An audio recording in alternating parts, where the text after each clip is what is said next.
Hey y'all, hey. So, as I mentioned in the prior video, I have decided that I will be reviewing Ruthless, which is on, I don't know if it comes on regular BET. I think on regular BET, it's the season 1 that's playing right now, but if you have BET Plus, the season 2 episodes are dropping. So I'm gonna try to stay on top of these things. Y'all know that that goes, but season 2, episode 1 of Ruthless, I'm gonna do a quick recap of season 1. So in season 1, if you have been watching Tyler Perry's The Oval, there is a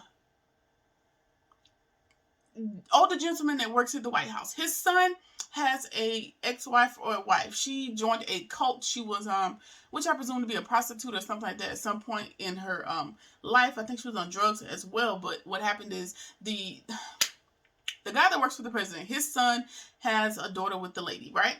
Well, the lady and her cult members broke into the older gentleman's house and stole the baby from the grandma while they were gone, right? So this is a spin-off from The Oval that chronicles what happened after the little girl was kidnapped and what happens with Ruth. So Ruth is I can't remember the dad's name on The Oval, but the dad works at the White House, right?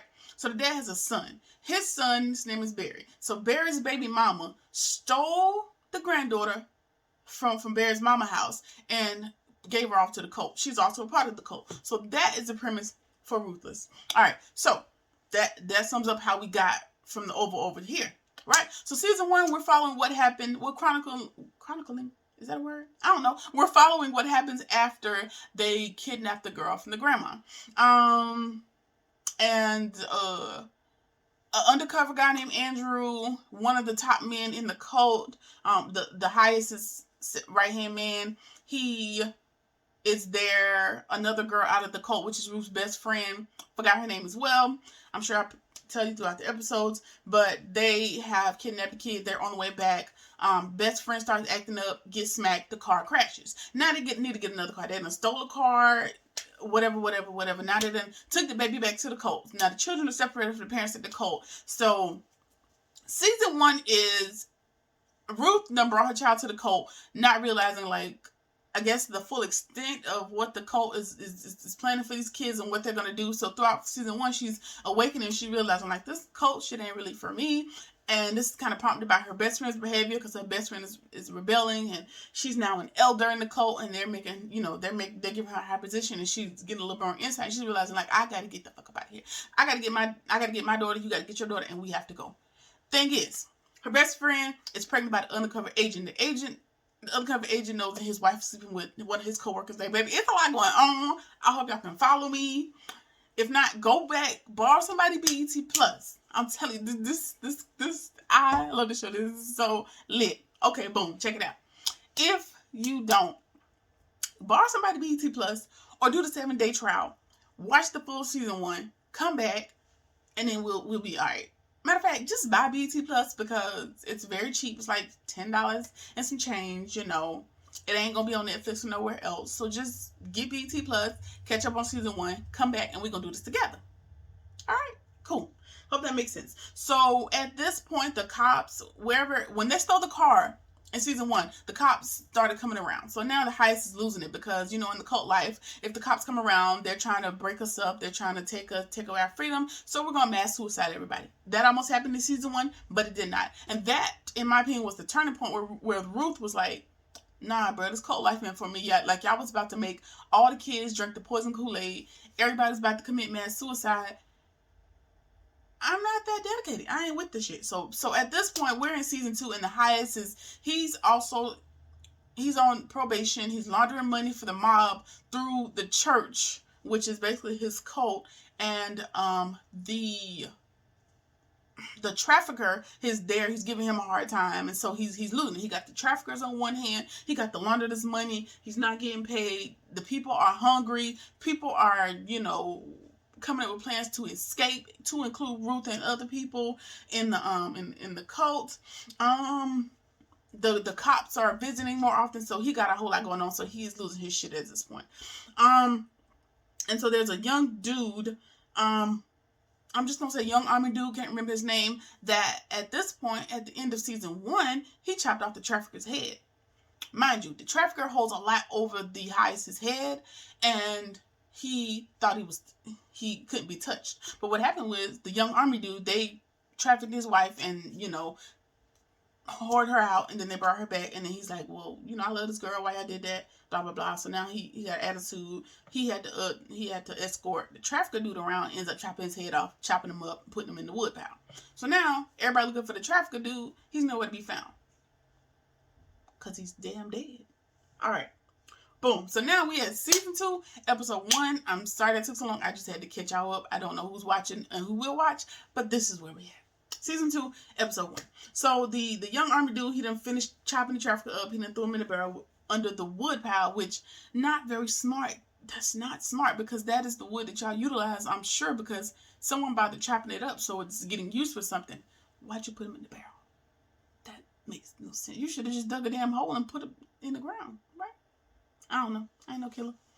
Anyway, so back in the tent, or wherever the hell he at, the elder mother, she's the elder. She's one of the older ladies in the compound. Daikon, which is the Highest's right-hand man, he goes to visit her because he learns that she's trying to get these young dudes in the cult to have sex with her, and it's just not appropriate. Nobody's supposed to be having sex except the Highest, because, child, that's a whole nother concept. So the Highest is the only one that's supposed to have sex with people because he's pure and whatnot. Right? So now they're in a showdown, they're in a pissing match of who's willing to tell the Highest what on each other, because Daikon, remember, he was having sex with Ruth, and the elder mother trying to have sex with the young boys, and the elder mother, she done gave the trafficker some shit to mess his stomach up, which is why he was in the woods to begin, because he needed a bathroom. Just a whole lot, right? So now it's a pissing match, and they're just threatening each other. That was the full extent of their interaction. They don't really like each other, but child, nobody really like each other. They just kind of here at this point.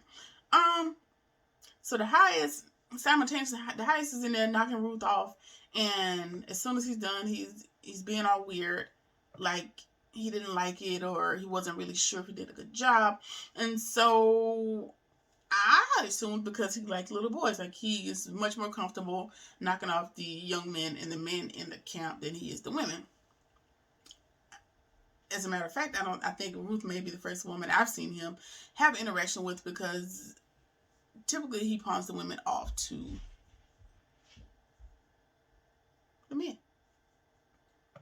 All right, so Ruth is very charming at this point, so she's pulling back in, and he wants her to get out, and she's not getting out. She's just trying to, calm him down. He's getting worked up, and he confides in Ruth and tells her that his birth mother told him that he couldn't be anything, and that he would never do anything right, and made him have sex with her.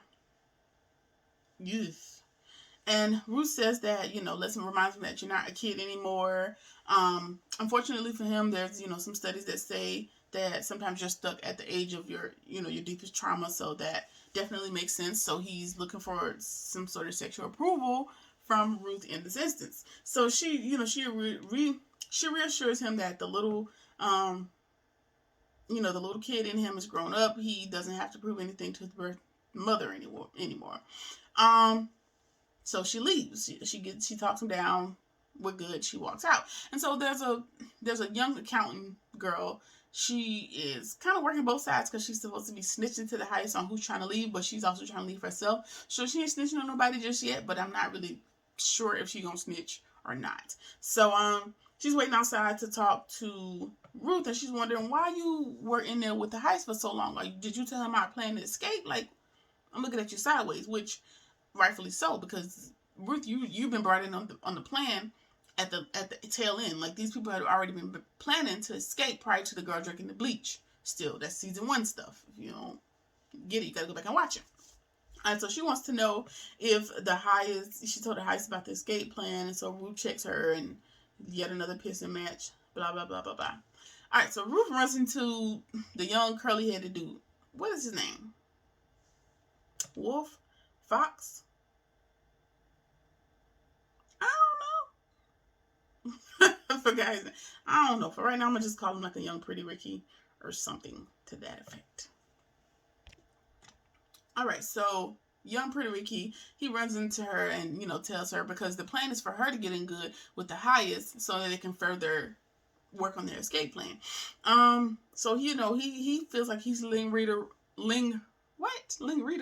He feels like he's the ring leader, and Ruth feels like she's the ring leader. So yet again, another pissing match. And seems like their plans to get in good with the highest is working out. So yeah, somebody thinks they're in charge of the girls. Long as they get out, who knows? Who cares? All right.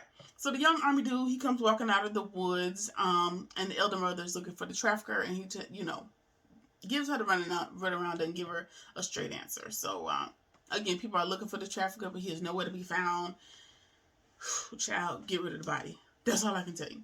So the highest brings in the young accountant girl and the young elder barge lookalike, Pretty Ricky looking dude, and asking about the trafficker, and they need to come up with a plan because they've been having issues, blah, blah, blah.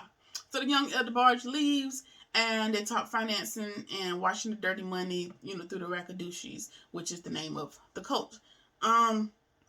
He's giving her instructions on what to do with the money, and he also sends a message to the old buses, to the mechanic, and tells him to get the old buses up and running by Friday. Not good. Not good at all. Because from what I understand from season 1, when they get on the buses, the children are going on the buses, and the children are to be sold off when they leave. If they have to leave, the kids are going to be sold off, and that's going to be that. So if he get those buses up and running and they got to leave by Friday, that's not going to be a good outcome for anybody that has kids there at the combine. So, yeah. River, that's his name. Young other boy's name is River. All right, so little River Street Cream dude, Street Cream? River Creek Stream. River Creek Stream. That's one of them bodies of water. River comes back in, and he serves the highest some cocaine, and they laugh it out. They're just bragging about Ruth, saying it was really good, just talking about it, which River Creek Stream is just saying, like, he's just sympathizing with the highest because he realizes that there's a weakness, and he has been able to exploit that weakness by way of getting Ruth in the bed with him. Got it. All right, so back at the bunks, or back at the trailers, or wherever they live in, the other girls are questioning Ruth about where she was, and then she reminds them, like, I'm an elder mother, you don't question me, mind your business, basically. Andrew is the undercover guy that is starting to believe the Rakadouchi nonsense at this point. So the Rakadouchis have told him, your wife has come here, all these other things, you need to kill her, you need to get rid of her, she keep coming, she keep popping up, blah, blah, blah. So him and the investigator, who he has been failing to report to, now he's back reporting to him, is taking stage photos of his dead wife in order to appease the Rakadouchi so he can get back in and still be an inside man. And they're also going to run a fake death story in the news, and Andrew wants to go back in. And so the Pretty Ricky officer who's sleeping with Andrew's wife, he wants to stay at Andrew's house to protect his wife, even though, sir, your wife is still over there at her house. And Andrew's wife is supposed to be dead, so why would you stay at the house? Makes no sense at all. So Mac tells him, which is probably their supervisor, I don't want no parts. I don't have to write a report. Just be careful. You and Andrew need to stay away from each other, because at this point he was just about to kill you for real. So let's just relax. All right. So, there's another young dude that is security for, not the army dude, but another young guy that is security for the highest. And Elder Mother has been coming on to him a lot strong lately too. Like she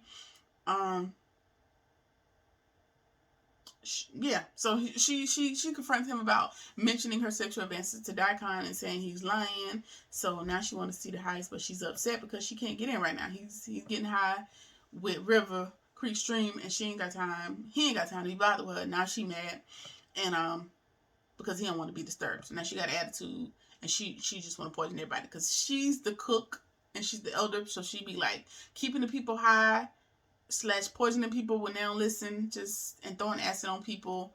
It's a lot. She doing a lot to be an old lady. Let's just say that.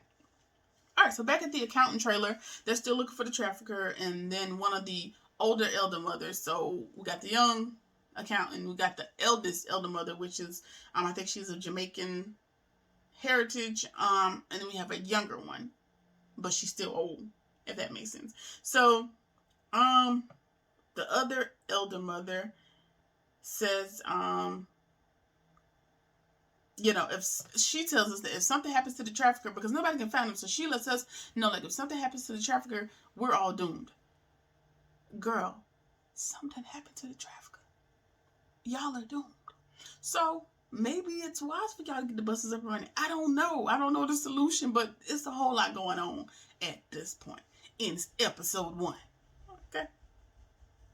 So, the undercover agent, there's a second undercover. He's working at the local police precinct in the same city as the Rakadushis in order to infiltrate the system as well. So, I think the local police chief, the police captain, or whoever the highest person is in the police precinct, he knows that he's an undercover FBI agent, but no one else knows. So see, he's saying to the chief, like, Chief, let's go back in. We got more questions to ask. And the chief is like looking real shaken up, like, no, I don't want to go back over there. Like, let it die down. Like, he's afraid of them. And so the young FBI agent is like, well, why they got you so shook? And he's not really answering the question. So either he's on the payroll or they threaten him at some point. All right, so the young accountant girl, she's looking for the trafficker at the outhouse because that's where he was supposed to be, but he is still MIA. Why? Because he is DIE. No, that don't work. She's looking for him at the outhouse because he's MIA, but he's actually DEAD. He dead at this point, so he is nowhere to be found. So River Creek Stream pops up, and he tells her that Ruth is in on the plan. She's good. She's solid. She's passed the gauntlet of tests. We're good. Just give a chance to do what she needs to do. So the young account girl, she set up an account for them to escape. So I think their plan is to, with her being an accountant, she's gonna steal the money that they're supposed to be washing for the mob, and they're gonna steal that money and they're gonna escape with it. It's very wise in my opinion. Y'all took everything from me. I'm gonna steal y'all money and then y'all just deal with the mob on y'all own because y'all didn't wash their money and it's gone. Makes sense to me. All right, so the highest called a meeting because he has a message from the Lord, the Rakadushi, whoever it is at this point. All right, so Daikon notices that he couldn't get in to see. They couldn't get in to see the highest earlier, and that River was there, and so he's upset. Now he's jealous and reminds him that I've been your right hand man for all these years, blah blah blah.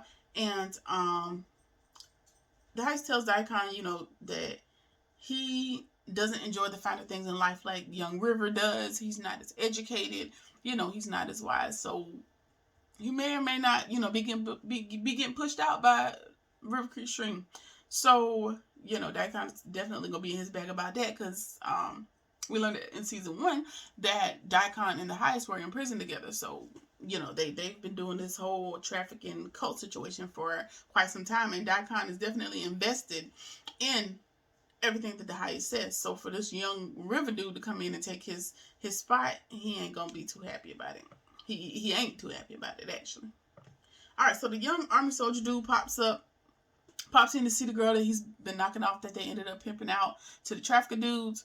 At this point, she's traumatized because she thought she was really making like a sacrifice for the higher power, and she just ended up being like a just sex slave till she got smutted out, and then they brought her back. All right, so he promises her, I'm never gonna let anything happen to you. They're never gonna touch you again. And Oliver's the young army dude's name. Oliver admits that the trafficker is dead, so she don't gotta worry about him no more. So now she's freaking out.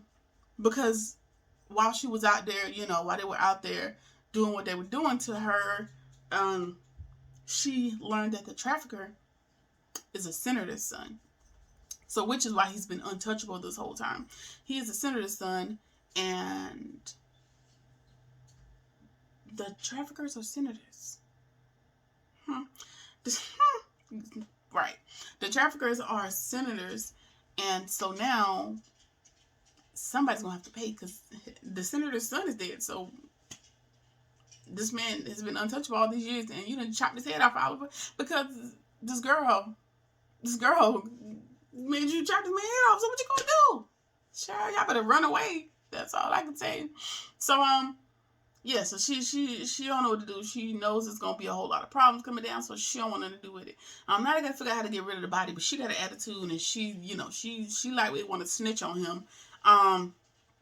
So they argue back and forth about that. Well, there's another young dude in the cult. He walks by and he picks up the wheelbarrow that has the wood in it, and the body.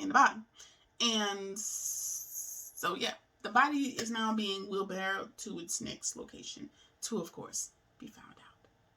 So yeah, that is season 2, episode 1 of Ruthless on BET Plus. I'm not sure it comes on regular BET, so I'm just gonna say BET Plus. It comes on BET Plus. Let me know your opinion. Have y'all been watching season 1? It's getting very thick. I'm ready to see what's gonna happen. But yeah, that's it. Season 2, episode 1. I will see y'all in the next one. Peace.